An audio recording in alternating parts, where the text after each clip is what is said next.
Hi ಎಲ್ಲರಿಗೂ ನಮಸ್ತೆ, welcome to ಸರಿತಾಸ್ kitchen.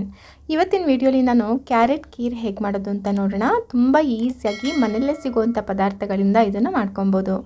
ಮನೆಗೆ ಯಾರಾದರೂ ಸಡನ್ನಾಗಿ ಗೆಸ್ಟ್ ಬಂದಾಗ ಅಥವಾ ನಿಮಗೆ ಏನಾದರೂ ಸ್ವೀಟ್ ತಿನ್ನಬೇಕು ಅಂತ ಅನ್ನಿಸ್ದಾಗ ಈ ಥರ ಒಂದ್ಸಲ ಟ್ರೈ ಮಾಡಿ ನೋಡಿ. ತುಂಬ ಬೇಗ ಆಗಿಬಿಡುತ್ತೆ ಮತ್ತು ಕಮ್ಮಿ ಇಂಗ್ರೀಡಿಯೆಂಟ್ಸಲ್ಲೇ ಇದನ್ನು ಮಾಡ್ಕೊಬೋದು. ಸೊ ಇದು ಮಾಡೋ ಪ್ರಾಸೆಸ್ಸು, ಇದಕ್ಕೆ ಬೇಕಾಗಿರುವಂಥ ಇಂಗ್ರೀಡಿಯೆಂಟ್ಸ್ ನೋಡೋಣ. ನಾನಿಲ್ಲಿ ಸ್ಟವ್ ಹಚ್ಚಿ ಒಂದು ಪ್ಯಾನ್ ಇಟ್ಕೊಂಡಿದ್ದಕ್ಕೆ ಒಂದು 2 ಟೇಬಲ್ ಸ್ಪೂನಷ್ಟು ತುಪ್ಪ ಹಾಕ್ತಾಯಿದ್ದೀನಿ. ತುಪ್ಪ ಹಾಕಿದ್ಮೇಲೆ ಇದಕ್ಕೆ ಒಂದು ಸ್ವಲ್ಪ ಡ್ರೈ ಫ್ರೂಟ್ಸ್ನ ಇದಕ್ಕೆ ಫ್ರೈ ಮಾಡ್ಕೊಳ್ಳೋಣ.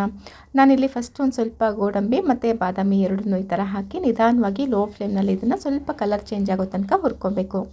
ಸೊ ಈ ಥರ ಸ್ವಲ್ಪ ಹುರಿದಾದ್ಮೇಲೆ ಇದಕ್ಕೆ ಒಂದು ಸ್ವಲ್ಪ ದ್ರಾಕ್ಷಿ ಕೂಡ ಹಾಕಿ ನಿಧಾನವಾಗಿ ಲೋ ಫ್ಲೇಮ್ನಲ್ಲೇ ಇದನ್ನು ಗೋಲ್ಡನ್ ಬ್ರೌನ್ ಬರುತ್ತಲ್ಲ ಅಲ್ಲಿ ತನಕ ಇದನ್ನು ಹುರಿಬೇಕಾಗುತ್ತೆ. ಈ ಥರ ಹುರಿದಿಟ್ಕೊಂಡಿರೋಂಥ ಡ್ರೈ ಫ್ರೂಟ್ಸ್ನ ಒಂದು ಪ್ಲೇಟ್ಗೆ ತೆಗೆದಿಟ್ಕೊಳ್ಳೋಣ. ಸೊ ಇವಾಗ ಇದೇ ಪ್ಯಾನ್ಗೆ ಇವಾಗ ಉಳಿದಿತ್ತಲ್ಲ ತುಪ್ಪ, ಅದೇ ತುಪ್ಪಕ್ಕೆ ಇವಾಗ ನಾನು ಒಂದು ಅರ್ಧ ಕಪ್ನಷ್ಟು ತುರಿದಿಟ್ಕೊಂಡಿರೋಂಥ ಕ್ಯಾರೆಟ್ನ ಹಾಕ್ತಾಯಿದ್ದೀನಿ. ತುಪ್ಪ ಇಷ್ಟೇ ಸಾಕಾಗುತ್ತೆ, ಜಾಸ್ತಿ ಏನೂ ಬೇಕಾಗಲ್ಲ. ಈ ಕ್ಯಾರೆಟ್ ಹಾಕಿದ್ಮೇಲೆ ಫ್ಲೇಮ್ನ ಮೀಡಿಯಮಲ್ಲಿ ಇಟ್ಕೊಂಡು ಇದನ್ನು ಈ ಥರ ಹುರ್ಕೊಬೇಕಾಗತ್ತೆ. ಇದೊಂದು ಸ್ವಲ್ಪ ಹಸಿ ಸ್ಮೆಲ್ ಹೋಗೋ ತನಕ ಈ ತುಪ್ಪದಲ್ಲೇ ಇದನ್ನು ನಿಧಾನವಾಗಿ ಹುರ್ಕೊಬೇಕು. ಈ ಥರ ಚೆನ್ನಾಗಿ ಹುರಿದಾದ್ಮೇಲೆ ಇದಕ್ಕೆ ನಾನು 1 ಲೀಟರಷ್ಟು ಫುಲ್ ಫ್ಯಾಟ್ ಮಿಲ್ಕ್ನ ಹಾಕ್ಕೊತಾ ಇದ್ದೀನಿ. ನಿಮ್ಮ ಹತ್ರ ಫುಲ್ ಫ್ಯಾಟ್ ಮಿಲ್ಕ್ ಇಲ್ಲ ಅಂತಂದರೆ ಮನೆಯಲ್ಲಿ ನೀವು ಯಾವುದು ಹಾಲು ಯೂಸ್ ಮಾಡ್ತೀರಾ ಅದನ್ನೇ ಹಾಕ್ಕೊಬೋದು. ನಾನಿಲ್ಲಿ 1 ಲೀಟರಷ್ಟು ಹಾಲು ತೊಗೊಂಡಿದ್ದೀನಿ.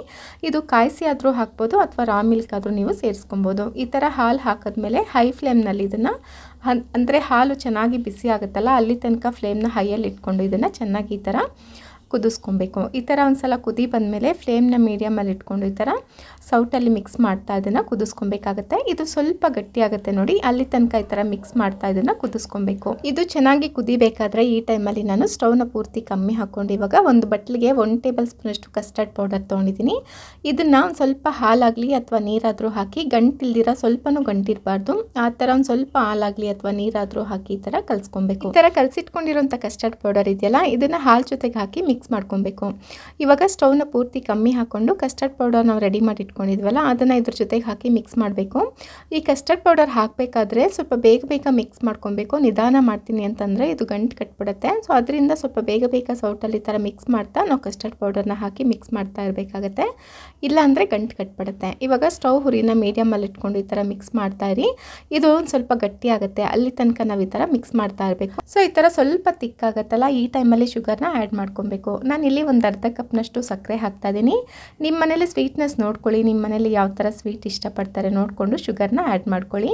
ಸೊ ಇದು ಹಾಕಿದ್ಮೇಲೆ ಇದು ಸ್ವಲ್ಪ ಮೆಲ್ಟ್ ಆಗುತ್ತಲ್ಲ ಅಲ್ಲಿ ತನಕ ಇದನ್ನು ಚೆನ್ನಾಗಿ ಈ ಥರ ಮಿಕ್ಸ್ ಮಾಡ್ತಾ ಇದನ್ನು ಬೇಯಿಸ್ಕೊಬೇಕು. ಈ ಥರ ಒಂದು ಕೀರ್ ಹದ ಬರುತ್ತಲ್ಲ ಅಲ್ಲಿ ತನಕ ಇದಕ್ಕೆ ಬೇಯಿಸ್ಕೊಂಡು ಇವಾಗ ಇದಕ್ಕೆ ಒಂದು ಅರ್ಧ ಟೀ ಸ್ಪೂನಷ್ಟು ಏಲಕ್ಕಿ ಪೌಡರು ಮತ್ತು ನಾವು ಮೊದಲೇ ಹುರಿದಿಟ್ಕೊಂಡಿರೋಂಥ ಡ್ರೈ ಫ್ರೂಟ್ಸ್ ಎಲ್ಲ ಏನಿದೆ ಅದನ್ನು ಈ ಟೈಮಲ್ಲಿ ಹಾಕಿ ಮಿಕ್ಸ್ ಮಾಡ್ಕೊಬೇಕು. ಇದನ್ನು ಹಾಕಿ ಮಿಕ್ಸ್ ಮಾಡಿಕೊಂಡ್ರೆ ನಮಗೆ ಕ್ಯಾರೆಟ್ ಕೀರ್ ಅನ್ನೋದು ರೆಡಿ ಆಗಿಬಿಡುತ್ತೆ. ಇದನ್ನು ನೀವು ಬಿಸಿಯಾಗೂ ತಿನ್ಬೋದು, ತುಂಬ ಚೆನ್ನಾಗಿರುತ್ತೆ. ಇಲ್ಲ ತಣ್ಣಗೆ ಇಷ್ಟಪಡೋರು ಫ್ರಿಜ್ಜಲ್ಲಿ ಇಟ್ಟು ಕೂಡ ನೀವು ಸರ್ವ್ ಮಾಡ್ಬೋದು, ತುಂಬ ಚೆನ್ನಾಗಿರುತ್ತೆ.